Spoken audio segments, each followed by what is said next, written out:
Down goes Sulaiman Abu Ghaith. Down goes Sulaiman Abu Ghaith. Okay, if you're wondering who that is, well, it's actually the top Al-Qaeda official we have ever prosecuted in a civilian court here in the United States since September 11th. Isn't that good news? He's also actually the son-in-law of Osama bin Laden. He's also the guy who was actually in the tape on September 12th of 2001 when bin Laden's Zawahiri and some of the top Al-Qaeda officials were sitting around a campfire talking about why they did the September 11th attacks. So this is a pretty big fish. Now, the defense argued that we actually did not have very good evidence of him being involved in military plots. They said that he showed up at that campfire just to be polite.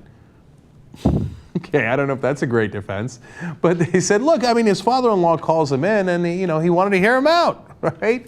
But on the other hand, there didn't seem to be overly specific evidence that he led military attacks, but he did have, no question about it, a lot of propaganda, and they call him a propaganda minister in a lot of, in court and in a lot of other instances where he encouraged attacks against the United States. So not a lot of sympathy for this guy, obviously.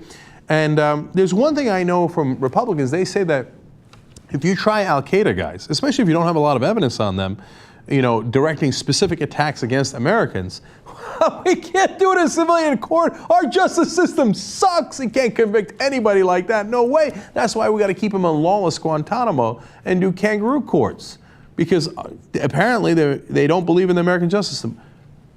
Whoa, that's weird. Turns out that they convicted him. What is this? Here's the convictions: conspiracy to kill Americans, conspiring to provide support to Al-Qaeda, and providing support to Al-Qaeda. So yes, he's facing life sentence now. They did this in civilian court, in normal American justice system, without Guantanamo, without any kangaroo court, not a military trial, not indefinite detention, good old-fashioned American justice, and they got him. By the way, if you're not convinced that he meant to do Americans harm, he was caught on tape saying, quote, "The storm of airplanes will not stop." That was in October of 2001. Well, at least sent by you, that stopped. Sent by others, we don't know about. We're trying hard to make sure that doesn't happen. But you won't be sending any airplanes soon. We'll probably be sending you to prison for life.